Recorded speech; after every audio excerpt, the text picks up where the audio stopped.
எவ்வளவு நாளைக்கு அப்புறம் வந்திருக்கா. உன்னை பார்க்காமலே போயிருவேணும்னு நினைச்சேன். சரி சரி, உன் பிள்ளைலாம் இங்க. மருமவ மட்டும்தான் வீட்டுல இருக்கா பத்துக்க. எம்மாடி மருமவள. இத்தே கூப்பிட்டீங்களா? ஆமா மருமவள, இங்க பாரு யார் வந்திருக்கானே.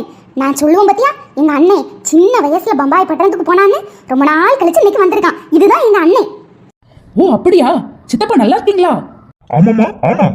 எம்மாடி மருமவள, எங்க அண்ணனுக்கு மீன் குழம்புனா அப்படி பிடிக்கும் பத்துக்க. அதுவும் குழம்ப அம்மியில வச்சு அரைச்சு வச்சு அப்படியே பிடிக்கும். அதனால இன்னைக்கு ஒரு நாள் வேலையை பார்க்காம குழம்ப அம்மியில அரைச்சு வச்சிருக்கேனம்மா. சரி அத்தை.